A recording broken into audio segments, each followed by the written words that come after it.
Mesdames, Mesdemoiselles, Messieurs, bonjour. Je suis très heureuse de vous retrouver pour une nouvelle émission Femmes au pluriel sur Maghreb TV.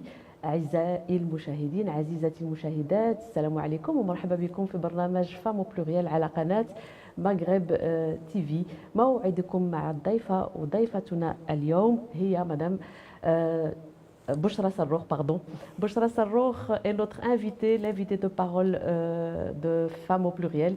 J'espère que vous allez très bien et que tout se passe très bien pour vous, Madame Bouchra. Tout va bien, merci beaucoup Fouzia. Voilà, alors bienvenue, je sais et merci de votre présence parce que vous êtes toute fraîchement arrivée du Maroc où vous vivez depuis quelques années. Mais pouvez-vous un petit peu nous parler de comment ça se passe au Maroc, comment ça va? D'abord, merci Fouzia pour l'invitation. Ça fait vraiment plaisir d'être ici et ça a beaucoup de sens pour moi. Au Maroc, ça se passe très bien. On a le soleil, on a le ciel bleu, donc il fait super beau. Le printemps est arrivé. En tout cas, commence à arriver tout doucement.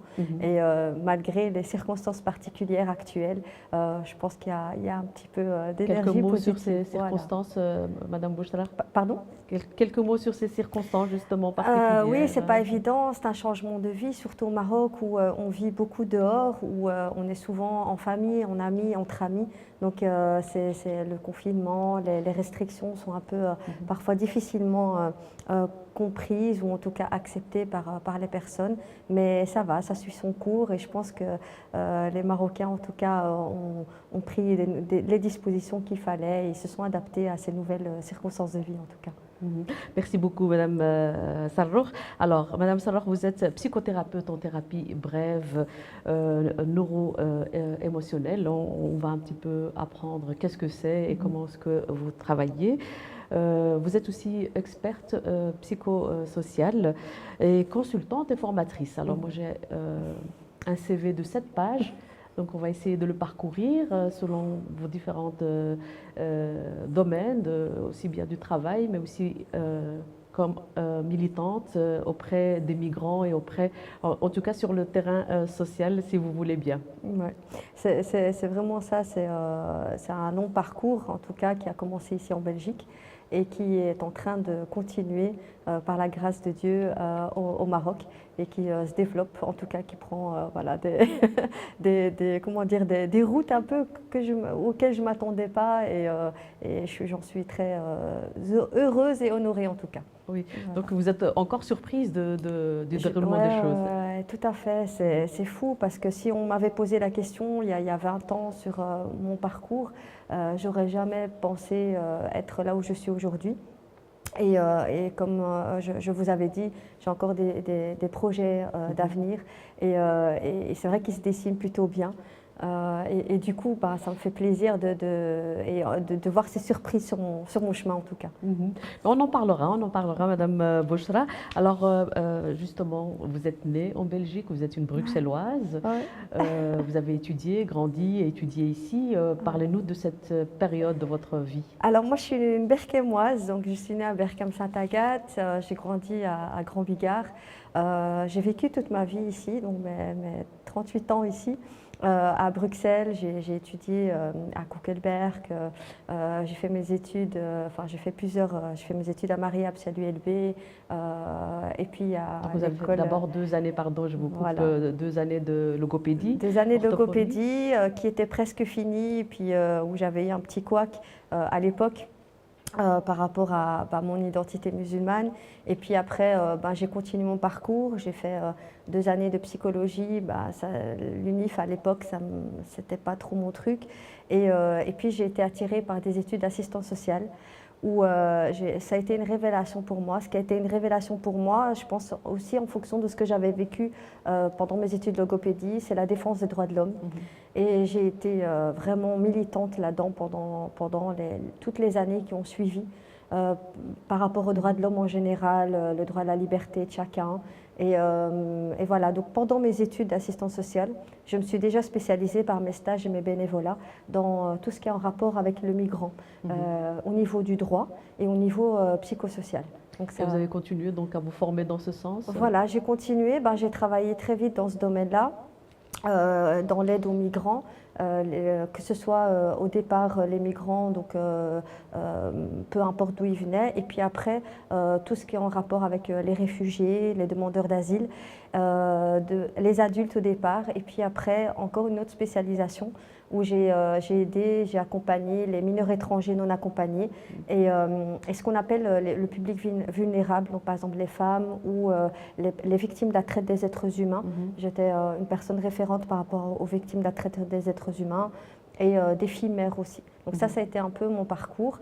Tout au long en fait, de mon parcours professionnel, j'ai eu la chance en fait, de continuer à avoir des formations sur l'écoute, sur l'accompagnement spécifique et la prise en charge spécifique des traumas.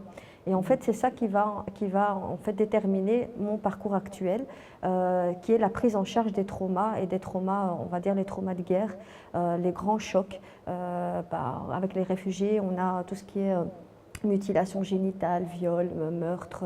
Donc c'est des choses qui sont assez fortes. Mais ce qui m'a toujours fascinée chez les réfugiés, c'est leur positivité, leur envie de vivre. Malgré tout ce qu'ils ont vécu, ils avaient cette énergie. On dit, ok, j'ai vécu tout ça, j'ai quitté mon pays, mais aujourd'hui, je suis devant une nouvelle page et j'ai envie d'écrire cette nouvelle page d'une autre manière. Et c'est cette force, cette énergie qui, moi, m'a motivée, m'a donné cet élan et avec laquelle je travaille encore aujourd'hui. Quand j'ai des personnes en face de moi au cabinet au Maroc et qui ne sont pas bien, je leur raconte ces histoires, ces gens que j'ai connus, ces gens que j'ai rencontrés et qui aujourd'hui font la force de ce que je raconte, de ce que je partage avec mes patients. Comment vous expliquez ça justement? Est-ce que c'est le fait d'avoir eu une période de traversée pour pouvoir s'en sortir, pour pouvoir survivre? Comment est-ce que c'est la force vitale. Une force Voilà, c'est la force vitale, c'est de se dire je ne peux pas abandonner là, je ne peux pas m'arrêter ici. J'ai une seconde chance, j'ai ma santé, j'ai mon esprit, qu'est-ce que je vais en faire? Et je pense qu'on en parlera peut-être tout à l'heure, Fouzia, je pense que cet état-là, je l'ai vécu personnellement au Maroc, après la première année où j'ai eu une petite difficulté. Et j'ai senti ça en me disant, voilà Bochra, qu'est-ce que tu pourrais faire? Et là, je me souviens, j'ai pris une feuille, un stylo, je me suis dit, qu'est-ce que je sais faire? Et dans ce que je sais faire, comment je pourrais l'améliorer? Et c'est comme ça que je suis devenue psychothérapeute. On reviendra là-dessus. Vous avez très courtement parlé de quelques obstacles pendant vos études. Pouvez-vous nous en dire plus un petit peu? Comment est-ce que vous avez vécu ça et comment vous y avez fait face justement? Voilà, donc moi je suis issue d'une famille assez ouverte avec qui on discute beaucoup. Moi je discute beaucoup avec mon papa. Depuis que j'étais jeune, on parlait de tout. Et c'est vrai qu'il nous a toujours très protégés par rapport aux choses qui pouvaient se passer à l'extérieur. Et à 18 ans, j'ai porté le voile, le hijab, en sortant de mes études secondaires. Et puis j'ai entamé mes études de logopédie. La première année, j'avais eu quelques petites difficultés et puis j'avais fait ma deuxième année en reprenant des cours de première année. Et pendant la deuxième année, là où j'ai validé plusieurs de mes cours, à ce moment-là, au moment d'aller faire mes stages, on m'avait prié gentiment de retirer mon foulard, mon hijab, pendant les stages, alors que l'école proposait en fait d'autres endroits de stage où ils l'acceptaient. Et ça m'a fait violence, ça a été très loin dans la manière dont ils ont justifié leur choix. C'était un choix précis, donc c'était vraiment on veut que tu apprennes à l'enlever. Et moi, ça m'avait choquée dans ma liberté. Je me suis dit, moi je suis belge, je suis une citoyenne belge, j'étudie, je ne suis pas quelqu'un qui met des grands foulards ou des choses extravagantes, c'était assez discret. Et je ne comprenais pas et ça m'avait révoltée. Et j'ai refusé en fait, j'ai refusé d'aller dans ce stage-là et le retirer. Et donc l'ULB m'avait accepté à ce moment-là, en plein milieu de l'année, pour continuer, en tout cas reprendre mes études de psy, pour pouvoir faire, à l'époque on appelait ça une licence, donc un master en logopédie. Et donc voilà, ça a été un moment très difficile pour moi. D'ailleurs, à ce moment-là, mon père m'a beaucoup accompagnée, parce que justement, c'était dans les années 2000, hein. Donc j'étais partie dans une sorte d'enfermement par rapport à la religion. Et heureusement que papa était là pour me dire, ben, écoute Bouchra, si tu as un problème avec l'école, ça n'a rien à voir avec la foi, tu peux faire autre chose. Et c'est dans ça qu'il m'a accompagnée. Et je pense que cette colère que j'avais, vraiment, c'était une forte colère, je l'ai recyclée. Je l'ai recyclée dans la défense des droits de l'homme, en me disant, ben, on peut être qui on veut, peu importe, du moment qu'on respecte bien sûr la liberté de chacun. Mais on peut être qui on veut.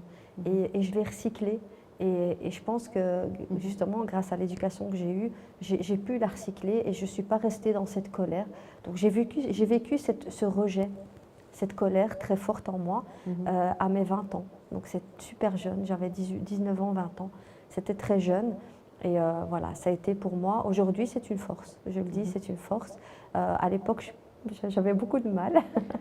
Comment vous expliquez que à 20 ans, vous ayez déjà cette force, ce challenge que vous avez relevé parce que... Bah, comme moi je le dis, hein, mon père m'a beaucoup aidé dans ça. C'est vraiment, il avait discuté avec moi. En fait, il a réussi, et je l'utilise aussi maintenant avec les gens. Il avait réussi à me dire, ne mélange pas ta colère avec ta foi. Il me dit, tu es en colère, tu as raison. Et il m'avait accompagnée, c'est-à-dire à l'époque, on avait contacté la ministre-présidente de l'Éducation. Je me souviens qu'à l'époque, je pense que c'était Radio El Maner, avait passé mon témoignage. Donc, on avait fait des petites choses. Et puis, à un moment donné, il me dit, bah, écoute, il faut que tu ailles de l'avant. Il faut que tu fasses quelque chose. Et je me souviens d'une phrase du directeur de l'école, que je ne citerai pas bien sûr, mais qui m'a dit, bah, tu verras, si tu gardes ton foulard, tu ne feras rien de ta vie.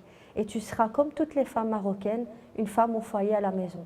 Et ce jour-là, j'ai juré que je ne le serais pas, que je serais quelqu'un et qu'il entendra parler de moi. Avec le foulard. Ah, et avec mon foulard.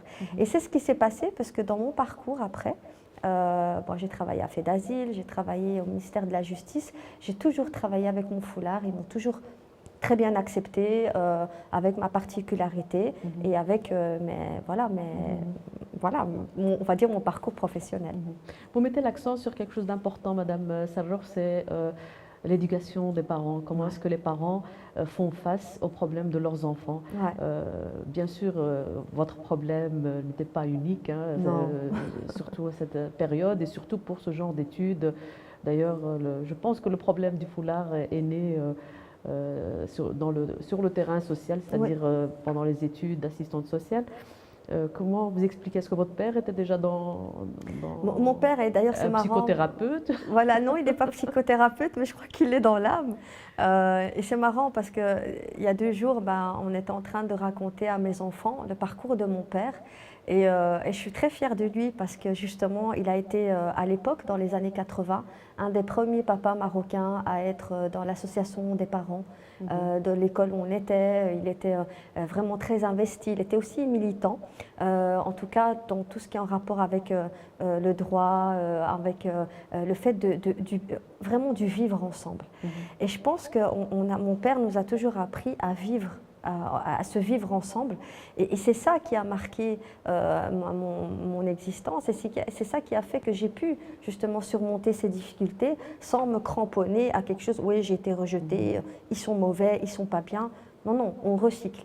Et c'est dans la discussion. Donc l'éducation des parents, bien sûr, et dans les émissions que je fais ou dans les interventions que je fais, j'insiste toujours sur le dialogue, sur écouter l'émotion de son enfant.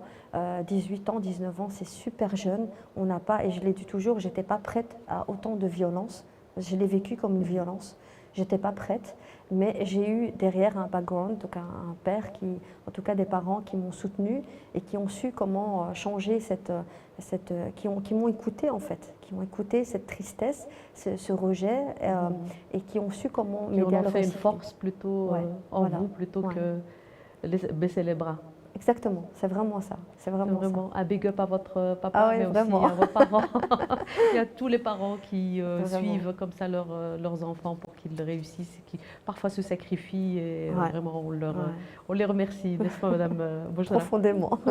Alors on vient un petit peu à votre travail. Est-ce que vous avez vous êtes maintenant psychothérapeute en thérapie brève, vous allez neuro-émotionnelle, vous allez un peu nous expliquer. Vous nous avez un petit peu introduit comment est-ce que vous y êtes arrivé.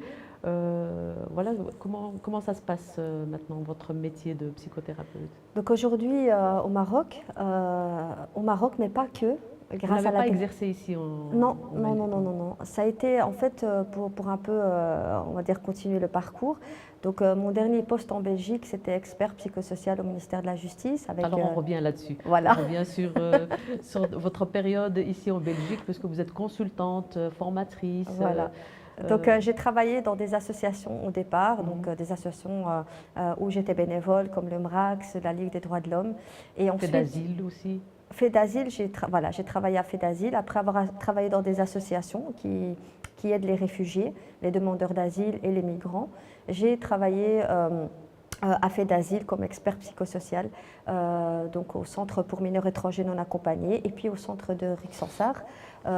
Ensuite, j'ai travaillé au ministère de la Justice, de nouveau comme expert psychosocial, dans la cellule mineurs étrangers non accompagnés. C'était mon dernier job ici à Bruxelles. Et ça consistait en quoi, Madame En Bouchra? fait, on accompagnait les tuteurs d'abord des mineurs étrangers non accompagnés. On recevait les mineurs étrangers non accompagnés qui étaient en fait interceptés par la police ou qui se déclaraient comme étant mineurs à l'Office des étrangers. Donc c'est un travail qui assurait en fait la protection du mineur étranger, que tous ses droits soient bien, soient bien suivis, qu'il ait accès Respecté, oui. qu'il ait accès à tout ce à quoi il a droit, et surtout d'assurer le logement du mineur, de vérifier aussi s'il est mineur ou pas. Donc en fait, c'est un job où on travaillait en réseau avec le ministère de l'Intérieur, donc l'Office des étrangers, avec la police et avec les tuteurs, et aussi avec les associations, puisque les associations nous relataient un peu ce qui se passait. On était en contact avec tous les centres d'accueil. Donc c'est un travail qui prenait beaucoup, beaucoup de temps, Et d'énergie. beaucoup de responsabilités. Beaucoup de tout même, hein, responsabilités. Voilà. Vous étiez à ce moment-là, il y a plus de 20 ans, donc... Ici, c'était mon dernier poste. Hein. Donc là, voilà, c'était vraiment c'était beaucoup de responsabilités, mais aussi un travail très intéressant. Mais moi, il me manquait quelque chose. Il me manquait quelque chose et à FEDASIL, avant au ministère de la Justice, c'était FEDASIL, j'étais avec les jeunes dans les centres et tout ça. Et là à FEDASIL, j'ai vraiment vécu l'histoire des gens, l'histoire de ces jeunes, l'histoire des traumas, puisqu'on les a accompagnés, c'était 24 heures sur 24. Donc on avait des shifts parfois de 12 heures, on restait avec eux. Et donc on était là le soir, on était là le matin, on était là les jours fériés. Et je me suis vraiment imprégnée avec ces jeunes de leur histoire. Et c'est ce que je disais, aujourd'hui, c'est ma force. Ils me racontaient, et d'ailleurs, il y a des jeunes avec qui je suis encore en contact, j'ai encore leurs nouvelles, je sais de ce qu'ils sont devenus. Et ça fait vraiment plaisir de voir qu'ils ont pu créer leur devenir ici, en Belgique. Donc voilà, donc après, au ministère de la Justice, à un moment donné, il me manquait quelque chose. Il me manquait je sais pas, ce nouveau, ce quelque chose. Et il faut savoir, Fouzia, que déjà à 16 ans, j'avais décidé de vivre au Maroc. Bien avant mon travail, bien avant quelle mon était parcours. la raison à 16 ans? Je ne sais pas. Je me suis réveillée un jour, je me suis dit, Bouchra, elle va vivre au Maroc. Je crois, est-ce que c'est le climat? Est-ce que c'est une intuition? En tout cas, j'étais persuadée que je voulais vivre au Maroc. Donc c'était vraiment une décision. C'était même pas juste comme ça. Ça s'est concrétisé quelques années plus tard? Plusieurs années plus tard, hein, plus de 20 ans. Et donc, à un moment donné, ce qui s'est passé, c'est que je suis partie au Maroc en vacances et j'ai eu une proposition d'emploi. J'ai eu une proposition d'emploi et je me suis dit, puisqu'elle est là, pourquoi pas? Pourquoi pas? Et donc voilà, à l'époque, j'étais en pause carrière au niveau de mon travail parce que justement, j'ai vécu un burn-out. J'ai vécu un burn-out. C'est ça, je disais que je cherchais plus, je cherchais autre chose. Je vivais un burn-out et après ça, je me suis mis en pause carrière. J'ai arrêté et puis je suis partie. Je suis partie en vacances et c'est là où j'ai eu cette proposition d'emploi. Et là, je me suis dit, je vais essayer. Je vais essayer et je me suis donné 6 mois. Pendant 6 mois, et ça a été un travail très difficile. J'ai travaillé comme coordinatrice de projet dans une association qui aide les gens victimes, les personnes victimes, les personnes sujettes aux drogues dures, donc héroïne, cocaïne. Et je me suis dit, si j'arrive à m'en sortir, je serai chef d'équipe. Si j'arrive à m'en sortir, je reste. Et c'est ce qui s'est passé. Au bout de 6 mois, je me souviens, mon père est venu, il m'a dit, bon, qu'est-ce que tu fais? Tu restes ou tu pars?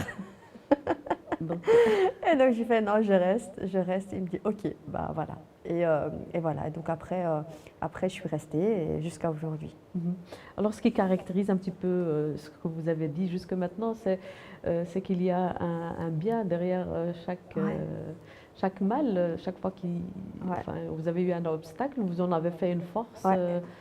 Euh, C'est vraiment ça. Par exemple, quand je reprends, à un moment donné, je me souviens quand j'ai eu le problème dans mes études d'orthophonie, de mhm, logopédie, euh, je me suis dit, j'ai perdu 3 ans de ma vie, 2 ans de ma vie, que j'aurais pas dû faire ça. Et avec le recul, qu'est-ce qui s'est passé au moment où j'ai décidé de faire de la psychothérapie neuro-émotionnelle? Je me suis rendu compte que les 3 quarts de ce que j'apprenais dans cette formation était ce que j'avais étudié en fait mhm, en logopédie et ce que j'aimais le plus, c'est-à-dire l'étude du cerveau, les neurosciences. Et c'était ce qui m'intéressait beaucoup en logopédie, c'était comment fonctionnait le cerveau et comment une blessure du cerveau peut altérer le langage ou peut altérer des fonctions motrices. Et tout ce qui en avait un rapport avec le cerveau, j'adorais. Et je me suis dit, ben, tout le bagage que j'ai acquis pendant mes études de logopédie, eh ben, je l'utilise aujourd'hui. Donc rien n'est perdu, tout est recyclable. donc, vraiment, ça pourrait être même une affirmation positive Oui, ouais, ouais, vraiment, vraiment. pour Et encourager les personnes qui nous exactement. regardent, Exactement. justement. Dans chaque épreuve, il y a quelque chose. Et en fait, ça dépend ce qu'on en fait. Il m'arrive un truc, qu'est-ce que j'en fais? Qu'est-ce que je vais en faire? Est-ce que je pleure et je ne suis pas bien, je rentre dans une énergie négative, ou je cherche le meilleur? Qu'est-ce que j'en ai retiré? Qu'est-ce que j'ai appris? Qu'est-ce que ça m'a appris? Qu'est-ce que ça m'a apporté? Mhm. Et dans ce cas-là, cette épreuve n'est plus une épreuve. C'est comme je dis toujours dans mes publications. L'échec n'existe pas pour moi. Il n'y a que des expériences. Et des expériences, c'est ce qui fait que vous êtes de plus en plus performant, vous êtes de plus en plus bien dans ce que vous faites et vous grandissez en fait. C'est grâce à ces expériences qu'on grandit. Quand quelqu'un me dit en consultation, ben, j'ai raté, je lui dis, ben, heureusement, En comment dire, gratitude. voilà, dans la gratitude, parce que grâce à cet échec, grâce à cette expérience, que tu pourras avancer dans ta vie. Mhm, mhm. Alors, vous devenez psychothérapeute. Alors, je deviens Oui. psychothérapeute comment? Ben, je fais donc je travaille donc le premier job et puis à un moment donné, ben, je décide d'arrêter parce que c'est très très lourd psychologiquement. C'est travailler avec des usagers de drogue dure, c'est très Mhm. lourd et en même temps c'est aussi dangereux. Parce que ben voilà, on est dans des centres. Et puis à un moment donné, je me dis, je vais faire, qu'est-ce que je vais faire? Et donc j'ai quitté le travail et j'ai voulu faire ça en fait. Ça a été un choix. Je me suis retrouvée sans travail au Au Maroc, Maroc. sans aucun revenu. Et puis je me suis dit, Bouchra, qu'est-ce que tu sais faire? Qu'est-ce que tu peux faire? Et en fait, ça a coïncidé avec mes 40 ans, avec l'approche de mes 40 ans. C'est Où, l'année du basculement, en tout voilà, cas je de me suis remise en dit, question. exactement, je me suis dit, j'arrive à mes 40 ans, qu'est-ce que je vais faire de ma vie? Est-ce que je suis bien? Qu'est-ce que j'aime faire? Et j'ai pris un carnet que j'ai toujours d'ailleurs, où j'ai listé tout ce que je savais faire. Alors, je savais faire plein de choses. Et puis, je me suis dit, qu'est-ce que j'aime faire? Puisque travailler, ça devrait être se lever pour faire juste ce qu'on aime faire et être rémunéré pour. Et on m'a toujours dit, dans tout mon parcours, j'ai toujours eu des contacts très positifs, vraiment très bons avec les personnes que je rencontrais, parce que justement j'étais beaucoup dans l'écoute et dans l'empathie. Et je me suis dit, c'est ma force, c'est ma force. Et je me suis retournée un peu vers mes ancêtres, qui étaient aussi en fait des thérapeutes à la marocaine à l'époque, Mhm, qui étaient des thérapeutes et qui écoutaient les gens, les souffrances des gens. Et je me suis dit, bah, Bouchra, finalement, tu as quelque chose dans tes gènes, utilise-le. Et je me suis dit, ok, moi j'ai déjà tout un background, bien sûr, d'écoute et tout ça au niveau pro, mais j'avais envie de me spécifier dans quelque chose. Et c'est là où, comme on dit, quand l'élève est prêt, le maître apparaît. mhm, Et c'est là où je vois une annonce pour une formation de quelqu'un qui venait d'outre-mer, hein, il venait de la Martinique. Et il venait pour faire une formation en thérapie neuro-émotionnelle. Donc évidemment, j'ai sauté sur l'occasion. Ça a été une formation un pour peu donner longue. une formation ou pour Non, lui donnait une formation. Alors, d'accord. Donc j'ai suivi sa formation. Et quand j'ai suivi sa formation, j'ai trouvé que tout ce que je faisais, en fait, c'était ça. Et que c'était exactement ce que je connaissais déjà. Et donc voilà, donc j'ai continué à me spécifier là-dedans. Donc là, par exemple, je suis inscrite dans une université américaine et je fais des formations, des études en neurosciences. Et c'est vraiment le domaine des neurosciences qui m'intéresse. Grâce aux neurosciences, on fait de la thérapie, mais aussi, on fait aussi du développement personnel. Je suis également une sportive, donc j'accompagne également les sportifs de haut niveau dans tout ce qui est préparation mentale pour voilà, préparer des championnats. C'est très important, c'est très très important. Alors peut-être quelques mots sur les neurosciences, la science quantique, donc quelque chose qu'on construit en étant en pleine conscience, c'est bien ça? Voilà, donc les neurosciences, c'est vraiment comment le cerveau, en fait j'explique ça aux gens très simplement, en disant le cerveau, c'est comme le disque dur de votre ordinateur. Quand il y a des virus, c'est-à-dire des émotions négatives, des émotions du passé, des couacs, votre ordinateur ne fonctionne pas bien. C'est pareil avec le cerveau. Si jamais vous avez des émotions bloquées, des regrets, de la culpabilité, de la rancune, votre corps va réagir. C'est pour ça qu'on parle de maladie, le mal a dit. Et donc on part du principe que les maladies, les douleurs, chaque douleur, elle exprime une émotion bloquée dans votre cerveau.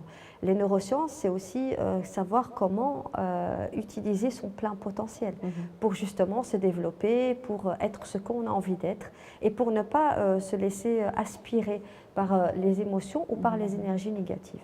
Quand on parle de thérapie quantique, je suis aussi thérapeute quantique, quand on parle de thérapie quantique, c'est quoi? C'est en fait de se dire qu'on est tous, autour de nous des particules d'énergie et ces particules d'énergie, elles se transmettent et elles se reçoivent. Donc on ressent l'énergie de l'autre. Vous rentrez dans une pièce, vous mettez dans cette pièce 3 personnes négatives. Quand vous rentrez, vous aurez beau être positif, vous allez ressortir négatif. C'est de la physique quantique, tout simplement. Sauf si on est en pleine conscience et que... Voilà, il faut vraiment travailler sur soi pour ne pas se laisser justement attraper ou aspirer par les énergies négatives. Mais dans l'autre sens, c'est aussi vrai. C'est-à-dire que quand vous êtes avec une personne positive, vous allez aspirer ces énergies positives. Et c'est ce que je fais dans mon cabinet, où la personne vient très négative, et c'est plutôt moi qui lui donne mon énergie positive. Donc, voilà. Alors, vous en parlez vraiment avec beaucoup de... on sent la compétence, en tout cas. Est-ce que c'est une science exacte cette pratique? En tout cas, c'est une science nouvelle. Nouvelle dans le sens où elle est nouvellement, elle existe depuis longtemps. La physique quantique existe depuis longtemps, les neurosciences également, mais elle est nouvelle dans son application. Elle est nouvelle dans son application. Jusqu'à présent, c'était juste pour expliquer des dysfonctionnements vraiment, on va dire, biologiques du cerveau. Aujourd'hui, on parle de carrément pouvoir se guérir juste par le pouvoir de la pensée. Ce qui est énorme. Vous avez Joe Dispenza, où moi j'écoute beaucoup, je lis beaucoup ses écrits. D'ailleurs, mon prof était un de ses élèves. Il s'est guéri lui-même, il raconte s'être guéri lui-même juste par le pouvoir de la méditation guidée. Et j'y crois fermement. Et ce qui m'a en fait le lien avec mes ancêtres, c'est que mes aïeux faisaient ce qu'on appelle les zama, donc la guérison. Et cette guérison, c'est vraiment de la guérison énergétique, puisqu'ils posaient leurs mains sur la personne, ou alors simplement rapprochaient leurs mains et ils lisaient le Coran, donc des paroles positives, qui fait que la personne guérissait. C'est un peu le même principe, sauf qu'il est plus théorisé, en tout cas il est mis en théorie. On dit que c'est psychologique. C'est ça. Parfois l'effet placebo, l'effet placebo, voilà, exactement. Placebo qui fonctionne. Mais justement, c'est peut-être pas pas une science exacte, mais vu les cas. Voilà, en tout cas, on a fait... Pourquoi est-ce que... de bien-être de certaines personnes qui étaient vraiment mal. C'est peut-être ça qui confirmerait. Ça, et puis bon, moi j'ai fait mes études secondaires option scientifique, donc je reste un cerveau scientifique, il n'y a rien à faire. Cartésienne. Vraiment. Et en fait, si j'ai pas de preuves de ce que j'avance, j'ai du mal en fait à adhérer à l'idée ou à l'idéologie. Ouais. Alors en neurosciences, en tout cas dans la thérapie neuro-émotionnelle, on a des scanners du cerveau. Donc on a des scanners du cerveau avant thérapie, après thérapie. Il y a plusieurs expériences qui ont été faites en insufflant des idées positives, en insufflant des idées négatives. Et avec les IRM, on remarque le changement au niveau du cerveau. Donc là, c'est vraiment scientifique avec des preuves. Ce qu'il y a, c'est que ce n'est pas encore vraiment très officiel, on va dire. En Europe. Aux États-Unis, c'est très développé. Ici, c'est un petit peu, on va dire, c'est encore au tout début. Donc on n'est pas encore trop là-dedans. Mais et d'après votre expérience, Madame Bouchra, est-ce que vous avez des résultats? Ouais. Alors moi, Est-ce que vous parlez de ça? Ouais. Moi, j'ai fait un sondage auprès de mes patients. Donc, alors la thérapie que j'utilise moi, c'est une thérapie que j'ai adaptée, donc c'est-à-dire que c'est la mienne. Elle est unique dans le sens où elle est inspirée d'autres thérapies. La thérapie neuro-émotionnelle, elle est inspirée de l'EMDR, elle est inspirée du GTS Concept, donc plusieurs thérapies. Et donc c'est la mienne. Donc c'est vraiment c'est une thérapie. Peut-être juste expliquer MDR. Le MDR, c'est l'évacuation, enfin le traitement par des mouvements oculaires. Qui sont faits d'une certaine manière. Le GTS Concept, c'est encore une autre thérapie qui utilise aussi des mouvements oculaires et d'autres choses. Ce que moi j'utilise la visualisation et les mouvements oculaires. Donc ce sont deux choses que j'utilise particulièrement. Et donc vraiment, c'est quelque chose qui, moi, ma thérapie, en tout cas, je remercie Dieu, alhamdoulilah, j'ai 98% de taux de réussite en même pas 5 séances. Donc ça va très très vite. Elle fonctionne avec des enfants à partir de 4 ans, j'ai des patients qui ont 80 ans. Donc ça marche très très bien. Alors comment se passe les séances? Une séance? Alors la première séance, c'est l'anamnèse, donc la prise de contact. L'objectif de cette séance est que la personne me dise en fait à quel résultat elle veut arriver. Parce que c'est important qu'elle soit actrice de son changement. Et pas dire, bah voilà, je suis venue juste parce que j'ai des problèmes, à vous de vous débrouiller. Non, non. Tu es actrice de ton changement ou tu es acteur de ton changement. Voilà le résultat auquel je veux arriver. Et la personne ressort du cabinet avec des réponses à ces questions. Donc moi, je me base beaucoup sur les blessures de l'âme, entre autres le livre de Lise Bourbeau. Et je pense que beaucoup de choses sont expliquées par les blessures de l'âme. Et donc j'explique aux personnes, ben voilà, tu as telle ou telle blessure, parce que, et en fait, comme m'a dit une personne, enfin récemment, une bruxelloise, elle me dit, Bouchra, tu m'as révélé qui j'étais, et je viens de savoir qui je suis, et pourquoi est-ce que je suis comme ça. Donc, et c'est très fort, en une seule séance. La première, c'est vraiment de comprendre pourquoi est-ce qu'on a un burn-out, pourquoi est-ce qu'on est dépressif. Pourquoi est-ce que je tombe toujours sur des pervers narcissiques? Pourquoi est-ce que je n'ai pas l'énergie vitale? Je n'ai pas envie de vivre finalement. Et ces choses-là sont vraiment en rapport avec les blessures de l'âme. Les blessures, la culpabilité, la trahison, la tristesse. La trahison, le rejet, l'abandon, l'humiliation et la justice. Qui sont enregistrées dans nos cellules. On a tous 4 blessures sur 5, comme j'expliquais, dont 2 sont dominantes. Mais il y a un problème quand il y a déséquilibre, c'est-à-dire que chaque blessure apporte du positif, du négatif. Une fois qu'il y a un déséquilibre entre le positif et le négatif, donc le négatif devient dominant, c'est à ce moment-là qu'on n'est pas bien. Donc ça, c'est par rapport aux 5 blessures de l'âme. La deuxième séance, on fait le nettoyage neuro-émotionnel, où là, j'utilise la visualisation et les mouvements oculaires. Et puis, voilà, on alterne. La troisième, on fait le bilan. Et en fonction de qu'est-ce qui va mieux, qu'est-ce qui ne va pas mieux. Et donc, pour donner une image de ce que je fais, c'est vraiment déterrer les cadavres, sortir les cadavres des placards. Donc, on va tout ressortir, absolument tout. Je vous donne l'exemple d'une jeune fille qui est venue me consulter sur conseil de médecin à Tanger. Cette jeune fille avait des vertiges au point où ils l'ont amenée en la portant, elle avait 17 ans, elle a 17 ans, en la portant. Ils ont fait tous les scanners, tous les IRM possibles. Elle n'a rien au niveau physique, mais elle a des vertiges, elle ne tient pas debout. Et quand elle est arrivée, on a compris, parce qu'elle est venue avec sa maman, que c'était une blessure du rejet. C'est-à-dire que sa maman a failli faire une fausse couche pendant sa grossesse. Et en fait, à partir du moment où en fait, l'enfant, l'embryon, mémorise les émotions négatives, les émotions déjà dans le ventre de sa mère. Et elle ne s'en rappelait pas. Et donc, elle a failli mourir en fait, dans le ventre de sa mère. Et elle avait toujours cette peur de cette mort qui se traduisait par des vertiges et par le fait qu'elle ne mangeait pas beaucoup. Il a fallu une séance pour lui dire ce qui s'est passé devant sa maman. Elle est revenue me voir, elle était transformée. Jusqu'à aujourd'hui, plus de vertige, plus rien. Elle a grossi. Le déblocage était fait, ouais. Le nettoyage était fait. Nettoyage était fait. Quels sont justement, pourquoi est-ce qu'on consulte de manière récurrente chez vous? Pour les problèmes de dépression, souvent, burn-out, les problèmes de couple, j'ai beaucoup de thérapies de couple. Alors je crois que je suis une des seules qui fait ça, dans le sens où je ne reçois pas le couple ensemble.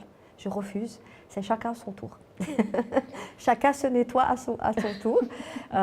Et puis on revient purifier à la maison. Voilà, et on repart sur des nouvelles bases. Et je pense que c'est mieux parce que, d'après mon expérience, au moins la personne peut dire tout ce qu'elle a envie de dire, toutes ses frustrations, sans avoir peur du regard du conjoint. Thérapie de couple, les enfants, alors je suis spécialisée dans les hauts potentiels. Beaucoup me consultent, j'ai beaucoup d'ailleurs de hauts potentiels, qui sont des personnes à qui on doit dire, voilà comment tu fonctionnes, ce qu'on appelle les hypersensibles, voilà comment tu fonctionnes, voilà ce que tu devrais faire. J'ai des personnes qui me consultent qui sont... Excusez-moi Madame Bouchra, juste quelques mots sur les hauts potentiels, les HP. Voilà, alors les hauts potentiels, ils représentent 2% de la population mondiale. Ce sont des personnes qui ont, pour faire simple, des connexions neuronales au niveau du cerveau plus rapides que les autres. Donc c'est des personnes qui réfléchissent beaucoup, qui pensent beaucoup, qui sont hypersensibles. Alors hypersensibles au niveau des sentiments, des émotions, mais aussi des 5 sens. Ouïe, vue, donc toucher. Donc, c'est des enfants qui sont assez turbulents, des enfants qui s'ennuient beaucoup. Qu'on appelle hyperkinétiques parfois. Très souvent, oui, alors que c'est des hauts potentiels. Comme je dis souvent, c'est comme si on vous livre une voiture de course et qu'on vous dit conduis-la, sans mode d'emploi. Ça ne marche pas, vous allez la mettre dans le mur directement.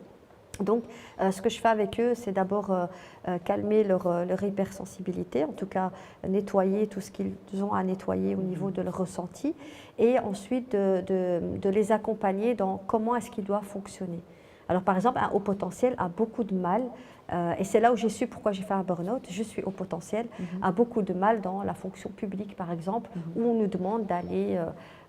de manière assez, on va dire, uniforme, homogène, lente, alors qu'un haut potentiel, c'est quelqu'un qui va vite s'ennuyer, qui va vite se lasser, il a besoin de faire plein de choses en même temps, et voilà. J'accompagne aussi des personnes qui sont en changement de carrière, ils ont envie de faire leur projet, ils ne savent pas quoi, ils ne savent pas comment, par où commencer, ils ont envie de changer de métier, ils ont envie d'évoluer dans leur métier, et aussi les sportifs, comme je vous ai dit, sportifs de haut niveau, qui doivent préparer leur compétition, leur challenge, récupération nutritionnelle. Voilà. Voilà, justement, on découvre que l'importance du coach ou de la personne qui suit un sportif est, si ce n'est pas plus important que le sportif lui-même. C'est très important. C'est très important. C'est très important, tant au niveau de la récupération physique, donc nutritionnelle, qu'au niveau mental. Donc, on prépare la personne au niveau de par la visualisation. On peut préparer les athlètes à leur victoire, en fait. Et en fait, c'est comme si on formatait le cerveau à la victoire, et donc il ne sait que, voilà, il va arriver à son but. Et donc, on enlève les peurs, les angoisses, et ça aide énormément au niveau pour les sportifs, ça les aide énormément. Donc, beaucoup de boulot au Maroc. Ouais. Alors, je travaille au Maroc, mais à distance aussi. Donc, je travaille à distance. J'ai des patients au Canada, aux États-Unis, en France, en Belgique. Donc, ce que vous faites, vous pouvez le faire à distance. À distance, oui, à distance. On peut le faire à distance sans problème. C'est plus fatigant pour moi que pour la personne, mais parce que ça me demande beaucoup plus de concentration. Alors par caméra, on le fait par caméra parce que j'ai besoin de voir la personne. Mais on le fait à distance aussi. Ça marche très très très bien. Alhamdulillah. Alhamdulillah. Alors, on n'aura certainement pas le temps de tout voir et revoir, mais on va parler un petit peu de vos données des formations, peut-être quelques mots là-dessus. Et vous êtes consultante aussi dans différentes Voilà, donc je domaines. donne des formations dans ce qui est en rapport avec les hauts potentiels, donc pour les parents. Aussi gestion du stress, beaucoup gestion du stress. Dans les entreprises ou Dans bien les dans les entreprises, oui, Mhm. en webinaire, ou maintenant en webinaire, mais avant on le faisait en présentiel.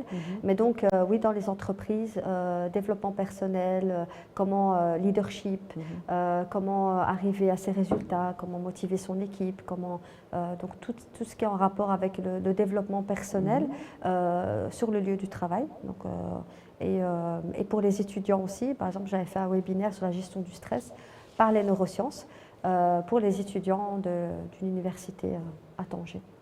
Je suis aussi consultante.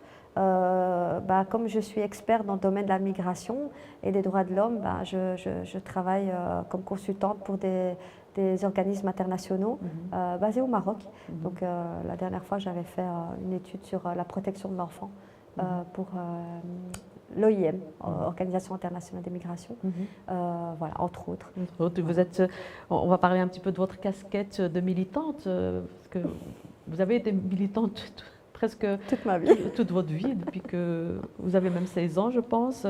Alors, vous êtes actuellement ambassadrice à Tanger, donc vous représentez Tanger, ambassadrice de la Fondation Trophée de l'Africanité. Alors, cette fondation qui me tient vraiment à cœur est une fondation qui regroupe tous les pays de l'Afrique dans le but de développer des projets sociaux pour les pays d'Afrique, donc surtout orientés vers les femmes, les enfants, l'éducation, que ce soit l'éducation au niveau scolaire ou alors l'éducation, par exemple, les jeunes femmes qui veulent créer leur entreprise. Et donc on est beaucoup. On est beaucoup de pays représentés. Je pense que toute l'Afrique est représentée.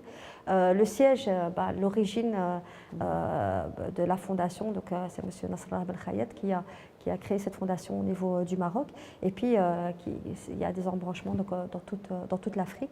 Et c'est une fondation qui travaille beaucoup au niveau justement du développement des droits sociaux et humains dans toute l'Afrique. Alors, j'ai vraiment cet amour pour l'Afrique et de développer. Donc, moi-même, j'ai des projets personnels de développer justement ma thérapie au niveau de l'Afrique. Parce que comme j'ai travaillé avec les réfugiés, je sais ce qui se passe dans certains pays et j'aimerais développer en fait la thérapie que je fais. Vous avez mis sur pied. Que j'ai mis sur pied pour justement aider les personnes victimes de trauma et donc former les médecins, former les psychologues ou les assistants sociaux à cette thérapie-là pour pouvoir aider. Et il y a de quoi faire. Il y a beaucoup de travail. Il y a de quoi faire. Il y a beaucoup de travail. Justement, la question du migrant à Tanger se pose aussi bien, puisque Tanger, c'est aussi un endroit où toutes les personnes subsahariennes qui aspirent à une immigration traverser donc, la Méditerranée restent quelques jours, quelques mois et maintenant quelques années et se sont même installés. Comment se fait votre travail auprès de ce public-là ou qu'est-ce que vous en pensez? La question du migrant, elle est vraiment c'est une question qui est nouvelle au Maroc. Et du coup, il y a plein d'études qui sont on est encore au stade des études qui sont en train de se faire sur comment, par exemple, la création de centres d'accueil, la création d'organismes qui peut les aider. Donc, c'est vraiment une nouvelle énergie pour aider les migrants parce qu'ils sont là. Ils sont pas là de leur plein gré, mais ils sont là et ils vivent maintenant à Tanger ou dans les autres villes. Par exemple, moi j'ai pu voir la différence entre avant Tanger où on voyait pas de migrants, où là ils sont avec nous, ils vivent avec nous. J'ai toujours été très touchée par la question des migrants, vraiment très touchée par la question des migrants. Et c'est vrai que les voir parfois un peu laissés à eux-mêmes, c'est difficile. Alors on essaye tant bien que peu de les aider. Il y a beaucoup d'organismes internationaux et nationaux. Il y a une politique nationale aussi de soutien aux migrants. Mais voilà, c'est en place et c'est nouveau. Donc moi j'essaie d'apporter mon expertise comme je peux, c'est-à-dire quand on me demande sur comment on fait en Belgique par exemple. Donc j'utilise vraiment ce ce que j'ai appris ici, pour le transposer au Maroc. Donc, alors, là, on a parlé de votre côté militante. Vous avez d'autres secteurs, d'autres combats que je n'ai pas cités? Alors, d'autres combats, je suis une boxeuse. Je crois que j'étais la première femme prof. C'est bon à savoir. Voilà, professeure de boxe anglaise féminine à Tanger. J'aime le sport et je fais au maximum, en fait, je fais mon maximum pour promouvoir le sport au féminin. Je suis très impliquée justement dans la question de la femme. Et donc vraiment d'appliquer le sport au niveau des foyers et je fais le maximum, donc c'est-à-dire je partage, je leur donne des trucs et des astuces. D'ailleurs ces trucs et astuces que j'ai écrits dans mon livre, comment gérer le stress et la vie quotidienne en étant maman d'enfant, tous ces trucs et astuces je les ai partagés dans le livre pour pouvoir vraiment… Quelques mots, parce que vous en parlez, quelques mots de votre livre. Quand est-ce que vous avez eu ce déclic, cette envie de mettre sur papier tout ce que vous avez dans la tête, toute votre expérience? Alors, on m'a toujours dit, Bouchra, il faut que tu écrives, Bouchra, il faut que tu écrives, mais Bouchra, elle n'est jamais assise pour écrire. Je suis toujours entre le sport, les randonnées, les sommets, voilà. Je vous suis. Vous me suivez. Voilà. Là, par contre, j'ai le projet du Kilimandjaro, si tout va bien, 6000 mètres d'altitude. Donc voilà, c'est aussi dire, on peut le faire. Et en fait, le confinement. Le confinement est arrivé et vous savez, je me suis retrouvée sans travail finalement, puisqu'il n'y avait personne à ce moment-là au début, tout le monde était chez soi. Au Maroc, les visioconférences, au tout début, c'était aller chez une thérapeute en visio, c'est pas trop top. Donc, et puis on n'y pensait pas tout de suite au début. C'est maintenant qu'on est en train de mettre en place. Mais en fait, surtout, ce qui s'est passé, c'est que la personne dit écoute, je vais mal, mais je vais attendre un petit peu, ça va se rétablir. On ne pensait pas que ça allait durer aussi longtemps, en fait. Et c'est ça qui a fait que les gens ont postposé leur prise de rendez-vous. Et je me suis dit Bouchra, tu as le temps d'écrire ton livre. Voilà. Et donc, je me suis dit de nouveau sur quoi je pourrais écrire. Et en fait, je me suis basée sur l'expérience, les femmes qui me racontent j'ai pas le temps, j'arrive pas à faire du sport, j'arrive pas à m'organiser au niveau nutritionnel, les enfants m'épuisent. Et je me suis dit, comme je donne toujours les mêmes conseils aux femmes qui viennent me voir, je vais les mettre dans un livre, un petit guide que je vais mettre, je vais mettre absolument tous des petits conseils. Donc c'est vraiment un petit guide, c'est pas un tout petit guide où il y a plusieurs conseils. Et voilà, donc je me suis dit, ça c'est un défi. Vas-y, fais-le, lance-toi et voilà. Et où est-ce qu'on peut trouver votre livre? Il est sur Amazon. Il est sur Amazon. Très bien. Au titre Petit guide Maman débordée. Voilà, c'est vraiment ça. Et vous allez le trouver sur Amazon. Et l'objectif, c'est d'écrire d'autres livres. Inch'Allah, pour continuer justement le soutien à l'adolescent, le soutien les couples, enfin un peu tous les conseils en fait que je prodigue pendant mes séances, de les mettre sur papier pour pouvoir donner accès un peu à tout le monde. Elle dort combien d'heures, Madame Bouchra Serroukh? Comment? Elle dort combien d'heures, Madame Bouchra? Elle dort. Mais le sport vous donne plus d'énergie, donc c'est ça. Je fais mes nuits normalement, mais c'est vrai que ce matin, avant de venir vous voir, j'ai été courir pour me mettre en forme. Parce que comme je vous ai dit, j'ai un projet, donc je suis en train de préparer, donc ça demande beaucoup d'efforts. Mais voilà, c'est important, je pense, le sport, il donne cette nouvelle énergie. Il vous donne aussi des ondes positives, une bonne nutrition aussi. Tout est une question d'organisation. C'est vraiment une question d'organisation. Donc, vous avez parlé de sport de combat, la boxe, etc. Est-ce que symboliquement, c'est un sport qui vous apprend Alors, moi, il a une faire histoire, face à la vie? Il a une histoire. Pendant mon parcours professionnel, j'ai été victime d'agression ici en Belgique. J'ai été victime d'agression physique sur mon lieu de travail et je commençais à peine un petit peu de boxe en mode cool. Et en fait, c'est grâce au sport de combat, c'est grâce à la boxe que je me suis sortie. Donc j'ai eu un choc post-traumatique. J'ai quand même été agressée au départ à l'arme blanche. Et donc, j'ai eu un choc post-traumatique, je me sentais mal. Et ce qui s'est passé, c'est que c'est grâce à la boxe et au Penchak Silat que j'ai repris confiance en moi, en tant que femme.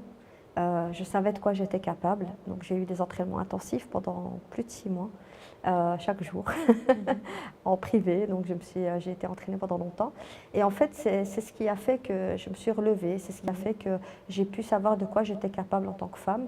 Le sport, la boxe, les sports de combat en général sont des sports qui donnent confiance en soi. Ça aide à relever la tête. Ça aide également à ressortir, à sortir toute sa rage, toute sa colère, toute sa frustration, toute sa rancune. Il n'y a pas d'âge pour faire ce sport-là. Une fois qu'on a une bonne nutrition, bien sûr qu'on fait attention à son corps, qu'on est bien coaché, on ne le fait pas n'importe comment, mais on peut le faire. Moi, j'ai des femmes d'un certain âge qui viennent à mes cours et qui adorent parce qu'ils sortent leur frustration. Alors parfois, je rigole avec elles, je dis, tu imagines ta belle-mère ou ton mari ou ton ennemi sur le sac de boxe et puis tu frappes, mais ça fait mal, elle frappe. Donc ça marche. Ça permet de libérer l'énergie négative.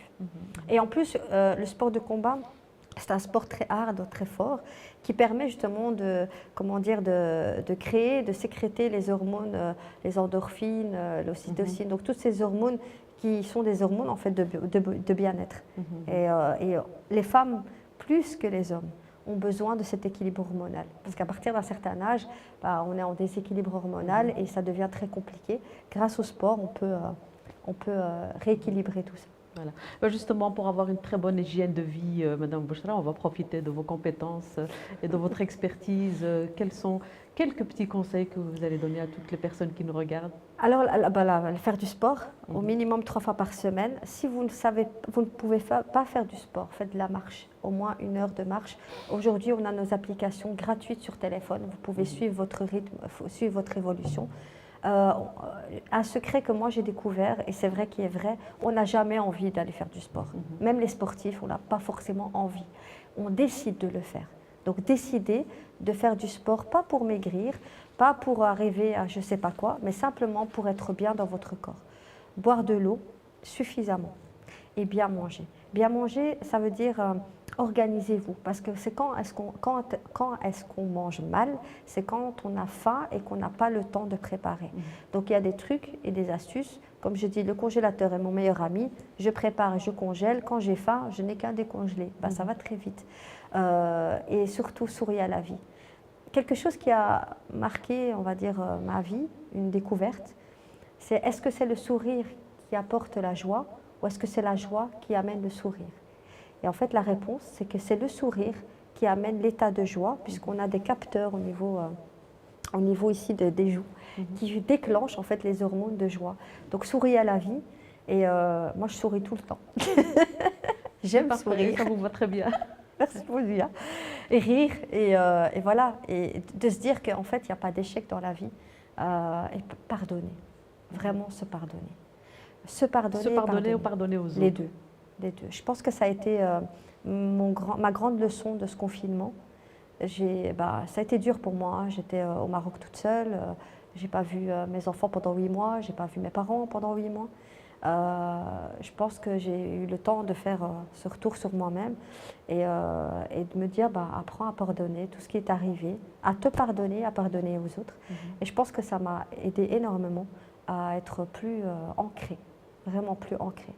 Et voilà, peu importe ce qu'on fait, parce que la vie, elle est là, hein, elle a ses difficultés. Hein. Elle continue.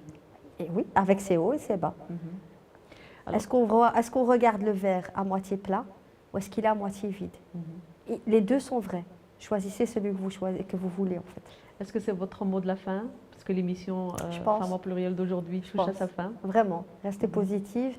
Et je pense que c'est vraiment le plus important, c'est d'être positif et de se dire, de toujours se remettre en question. Et on n'est que des êtres humains, je suis qu'un être humain. On a nos hauts et nos bas. Gérons nos hauts mieux que nos bas. Merci, c'est sur ces belles paroles que nous terminons cette émission, l'émission Femmes au pluriel d'aujourd'hui. Bouchra Serroukh était notre invitée.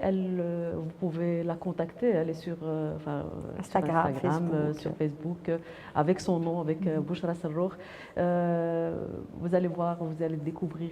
On l'a découverte aujourd'hui avec une partie.